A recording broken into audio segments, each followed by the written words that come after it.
Who is Zhuangzi? Zhuangzi is a rare phenomenon, rarer than the Buddha or Jesus Christ, because his accomplishments were achieved through understanding alone. There is no practice or meditation for Zhuangzi. He said, "Simply understand the true form of things. You are born. How much effort did you make to be born? You grow. How much effort did you make to grow? You breathe. How much effort did you make to breathe? Everything moves in its own way. Why bother? Let life happen in its own way and you will learn to let go. Do not struggle or swim against the current. Just float with the stream and let it carry you wherever it goes. Be like a cloud floating in the sky, aimless, no destination, just drifting freely. This is the ultimate blossoming. Therefore, the first thing to remember about Zhuangzi is to be natural. What is unnatural should be discarded. Don't do anything that isn't natural. Being natural is enough. You cannot improve upon nature. But the ego does not accept this. It believes you can improve upon nature. This is how cultures exist. Every effort to be better than nature is culture, and all forms of culture are like diseases. The more cultured people are, the more dangerous they become. Zhuangzi did not worship culture. He believed nature was supreme, calling this ultimate reality Dao. Dao means nature is supreme and nothing is higher. If you try to improve upon nature, you destroy it. This is how we ruin children. Every child is born in the way of Dao, but then we destroy them with society, with civilization, with culture, with morality, with religion. We cripple that child from all sides. Then it exists, but it does not truly live. I heard about a little girl who was about to attend a birthday party of a friend. The child, just about 4 years old, asked her mother, "Mom, is it true that there are parties and dances where you feel truly alive?" You have completely forgotten what nature is. You have condemned it utterly. And if you want to condemn nature, you must start with sex, because the completeness of nature starts from there. The completeness of nature is a vibrant flow of sexual energy, of love. Birds singing, plants flowering, all these are manifestations of sexual energy bursting forth. Flowers are symbols of sex. The birds' songs are sexual invitations. The entire meaning of Tao is nothing but sexual energy. The completeness of nature itself grows, loves and delves deeper into the intoxicating realms of love and existence. So, if you want to destroy nature, condemn sex, condemn love, create moral concepts around life. These moral concepts, no matter how beautifully they appear, are like marble tombstones, and you will be there, inside them. This is why the message of Zhuangzi is one of the most dangerous, revolutionary, and rebellious messages, because he said, acknowledge nature and do not impose any goals upon it. Who are you to create goals? You are just a small part, a cell. Who are you to dictate how the whole should operate? This is the most dangerous thing for believers. This message is the most dangerous. It means breaking down all barriers, allowing nature to spread. It is dangerous. Monks worry about health because, in their eyes, health is immortal. One of the philosophers of the 20th century, a German philosopher, very famous in his time, Count Kaiserling, considered a profound philosopher, wrote in his diary, "Health is the most immortal thing, because health is energy, and energy is joy, energy is excitement, energy is love, energy is sex, energy is everything that pertains to nature. Destroying energy is making it weak, vague. So there are many fasting periods with the sole purpose of destroying the energy source, just to prevent the energy from arising too much and becoming overflowing. People of the way always think that health is very dangerous. Therefore, becoming unhealthy is a spiritual goal." I repeat, Zhuangzi was very rebellious. He said, nature, energy, and the ecstatic state by the overflowing energy and the self-emerging balance are enough. No other effort is necessary. Many miracles happen in nature without any effort. A beautiful flower naturally, a bird's call naturally. Observe a nimble deer, lively and full of energy. Observe a quick and alert wild rabbit, to the extent that even the Buddha would be jealous. Look at nature. Everything is too perfect. Can you make the flower more beautiful? Can you perfect nature? Only humans make mistakes somewhere. If the flower is beautiful on its own without effort, why can't humans be? What's wrong with humans? If the stars still shine without effort, without any yoga postures, why can't humans? Humans are part of nature, just like the stars. So Zhuangzi said, "Be natural, and you will bloom." If this understanding enters you, seeping deeper, then all efforts become meaningless. Then you no longer try to plan for the future. Then you live here and now. Then this moment is everything. This moment is forever. The enlightenment of the Buddha is a typical example. You have been the Buddha. The only thing missed is that you do not give it a chance to bloom because you are too busy with your own projects. A flower blooms on its own without effort because the energy is not dispersed into something else. That flower does not plan for the future, it is just here and now. Be like a flower, a bird, a tree, a river, or an ocean, but do not be like a human, because humans have made some mistakes somewhere. Becoming natural and belonging to nature in a truly natural way without force, that is the core essence in the teachings of Zhuangzi. Zhuangzi said, "Easy is right. Start right, and you will see it easy. The more it gets easier, and you will be right. The right way to become easy is to forget the right way, and forget that living easily is easy." Zhuangzi is a very rare phenomenon, arguably the most unique and mysterious in all of human history. Its uniqueness lies in its discussion of the absurd. All his stories, his poems are very absurd.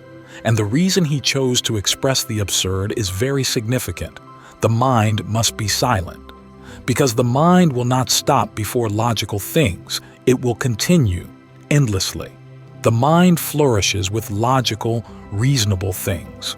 Only the absurd, the illogical can completely surprise the mind. Only then does it go beyond the mind's grasp. The stories, poems, and statements of Zhuangzi are so absurd that people left him, thinking he was mad. Those brave enough to stay with him realized that they did not need any meditation. Just listening to Zhuangzi's absurd statements, the mind stops working. And that is the meaning of meditation. Meditation does not belong to the mind. Meditation means the mind must be set aside. No concentration, no deep contemplation, no meditation about anything. That is the state of no mind. That is absolute silence, without a ripple. In the East, too many tools have been experimented with to try to make the mind stop chattering, to avoid, to make it stop, to transcend it. Zhuangzi contributed in his own unique, very personal way. He talked about the absurd, and the mind cannot handle it. The mind needs something logical, based, logical. That is its domain. The absurd goes beyond the mind's ability. There is a very famous story about Zhuangzi. One morning, he woke up very sad. His students had never seen their teacher so sad and upset because he was an enlightened person. What happened? They all came running to ask, "Can we help you with anything?" Zhuangzi replied, "I don't think so." They said, "But we want to know what makes you so sad. You no longer have any concerns." Zhuangzi replied, "I used to be like that, but last night I had a dream, and that dream has disrupted all my achievements, my self-awareness, my enlightenment. Everything has become futile." The students exclaimed, "Just a dream?" Zhuangzi replied, "It's not just a dream, it has dissipated me." The students pleaded, "Please tell us about that dream." In that dream, Zhuangzi saw himself become a butterfly. All his students laughed. They said, "You don't have to be sad thinking that your enlightenment and self-awareness have become futile. It's just a normal dream, nothing to worry about." In dreams, people see themselves becoming many things, but a dream is just a dream. Zhuangzi replied, "I understand that a dream is just a dream. The problem is I'm worried about not knowing who I am." If in his dream, Zhuangzi can dream of himself becoming a butterfly, then in the butterfly's dream it can also dream of becoming Zhuangzi. So now I find it hard to understand. Who am I? Am I Zhuangzi or am I a butterfly? If Zhuangzi can dream of himself becoming a butterfly, you cannot dismiss the possibility that a butterfly nestled in a rose bush may dream of becoming Zhuangzi. Who can stop that? And the question is whether I have woken up, or is that butterfly dreaming that it is Zhuangzi? Tell me who I am. Am I a butterfly or Zhuangzi? All of Zhuangzi's students were speechless. What could they say? This man keeps finding the absurd. Millions of people have dreamed for millions of years, but no one has asked such a question. Have you ever asked a similar question in your dreams? That when you wake up, it might be the start of a new dream. What makes you so sure that you're not dreaming? In your dream, you were sure you were a butterfly, and now you are sure that you are Zhuangzi. In both cases, you are certain. In fact, when you wake up, there is a real possibility of doubt, but when you are dreaming, there is nothing to doubt, nothing at all, not a hint of doubt. You are simply a butterfly. Zhuangzi said, "Sit down, ponder, and find out who I am." Everyone looked at each other. How to ponder that, to think about it.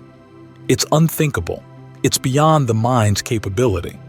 Returning from the neighboring village, Zhuangzi's closest disciple, witnessing the scene of Zhuangzi crying in bed, all his fellow disciples had their eyes closed with completely baffled minds.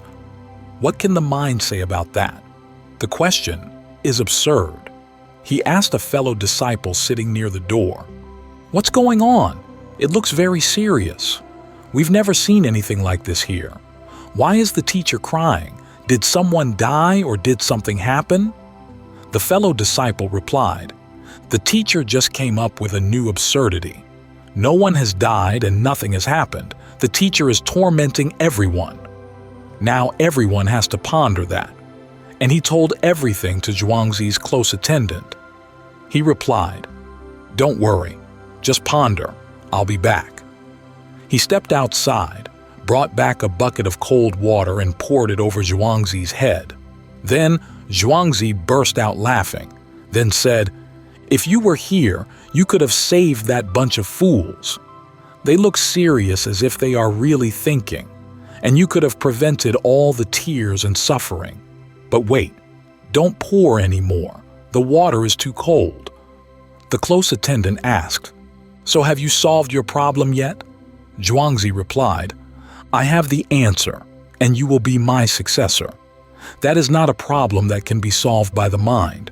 The mind is completely incapable of doing so." Zhuangzi has hundreds of stories, and he must be a very peculiar kind of genius. Even coming up with these stories is not simple, but his teaching method is very simple, and those around him all were enlightened. That is a rare phenomenon. He even surpassed his teacher Laozi, because only a few of Laozi's disciples were enlightened, while most returned to their innate ignorance. He surpassed even Buddha Siddhartha Gautama, because only a few of Buddha Siddhartha Gautama's disciples were enlightened, just a very small number because Buddha Siddhartha Gautama had thousands of disciples and less than 10 were enlightened. Zhuangzi is a rare phenomenon in the history of mystical spiritual schools. All of Zhuangzi's disciples were enlightened. He will not abandon you until you are enlightened. He will pursue you until you decide that you need to become enlightened. Every day is a new torture. The only way to save yourself is to become enlightened.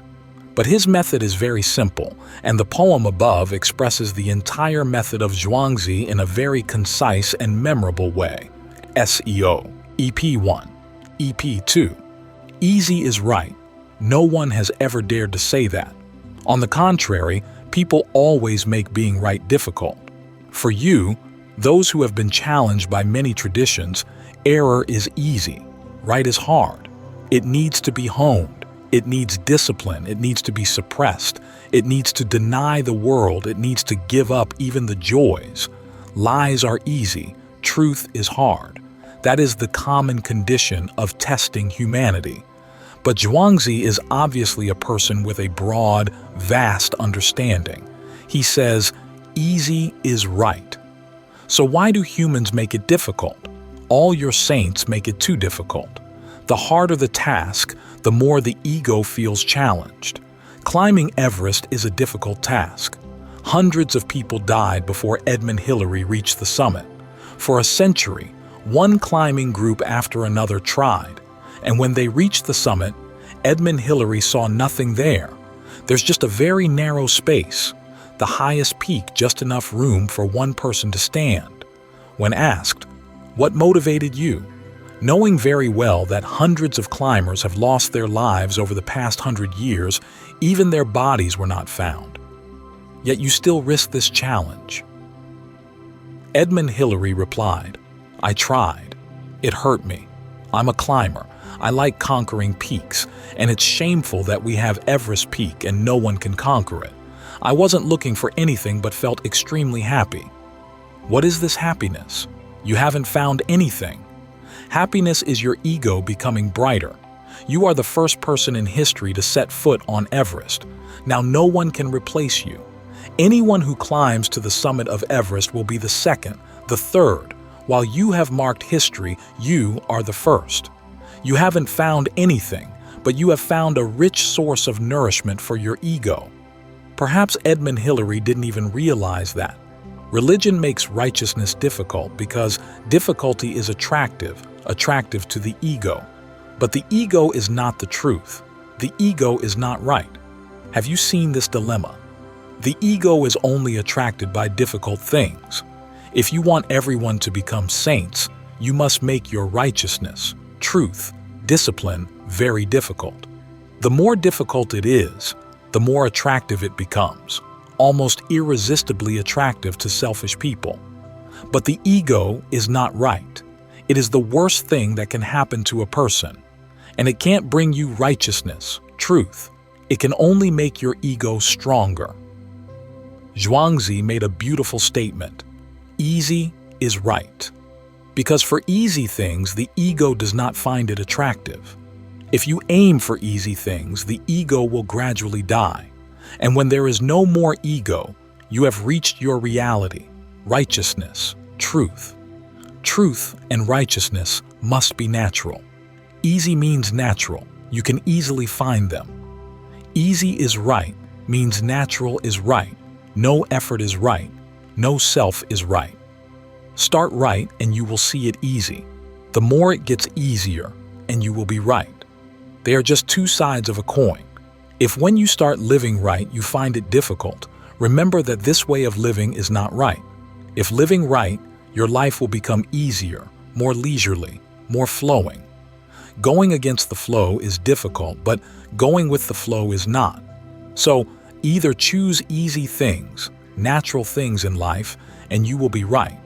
Or if you want to start in a different way, remember that the right, the righteousness will always make you feel easy, feel relaxed. The more it gets easier, and you will be right. Never forget that difficulty is the food that nourishes the ego, and the ego is the barrier that prevents you from seeing, from hearing, your heart from being open, from being able to love, dance, sing. The more it gets easier, your whole life should be an easy phenomenon. Then you will not create an ego. You will be a natural entity, just an ordinary person. For Zhuangzi, and also for me, ordinary people are the most extraordinary people. Those who try to become extraordinary have missed their goal. Be an ordinary person, be an anonymous person. But all your conditions of testing are too corrupt. They change you. They say that easy is lazy, ordinary is shameful. If you don't strive for power, prestige, social status, your life will become meaningless. Those things have been implanted in your mind. With his simple statements, Zhuangzi removes all your conditions of testing. Live simply, and you will be right. Never let yourself be tempted to strive for difficult things. It will make you someone, a prime minister, a president, but it will not bless you. Easy means being blessed. And the last part is never to forget. The right way to become easy is to forget the right way, because even remembering it is not easy. The right way to become easy is to forget the right way and forget that living. Easily is easy. Why remember these things? Relax to the point of being natural like plants, like birds. You will not find the image of a saint and a sinner in birds. You will not find in plants that this person is virtuous while that person is full of vices. Everything is really easy, so easy that you don't need to remember. I agree with Zhuangzi. I wish I could meet him. If I had the opportunity to meet one of the spiritual masters of humanity, I would choose Zhuangzi. Zhuangzi is a very understanding person. That is too clear, because he has destroyed all the so-called great commandments and destroyed them very easily. He is one of the most natural people on this earth. He did not issue any discipline, doctrine, or dogma. He simply explained one thing, that if you can be natural and ordinary, like birds and plants, you will bloom. You will spread your wings in the vast sky. You don't need to be a saint. Saints are very stressful, more stressful than sinners. I know both. And when given the choice, I would choose sinners as companions rather than saints. Saints are terrible companions because their eyes always judge everything. You have to do this, you have to do that. And they start ordering you, blaming you, insulting you, embarrassing you, because what they are doing is right, while what you are doing is the opposite. They have poisoned your natural essence. The real offenders will be found among the saints, not among the sinners. Sinners do not harm many people. Zhuangzi says if you feel stressed, remember that what you are doing is not right. And he is the only one who has made a beautiful statement. Easy is right. Start right, and you will see it easy. The more it gets easier, and you will be right. The right way to become easy is to forget the right way and forget that living easily is easy. Relax, let go, and immerse yourself in the void. Become a part of this universe. Relax to the point of forgetting everything about ease, and you will forget everything about being right. For me, this is enlightenment. SEO. EP 1. EP 2. Zhuangzi's wife died. The emperor came to visit. Zhuangzi was a sage, so even the emperor came to visit. The emperor was also a friend of Zhuangzi, occasionally inviting Zhuangzi to the palace to talk. Zhuangzi was just a sage, a great sage. The emperor came to visit and had rehearsed what to say because Zhuangzi's wife had just died. Thinking of nice words to console, but the moment he saw Zhuangzi, the emperor became very uncomfortable. Zhuangzi was sitting singing under a tree. He looked very happy, and his wife had just died this morning.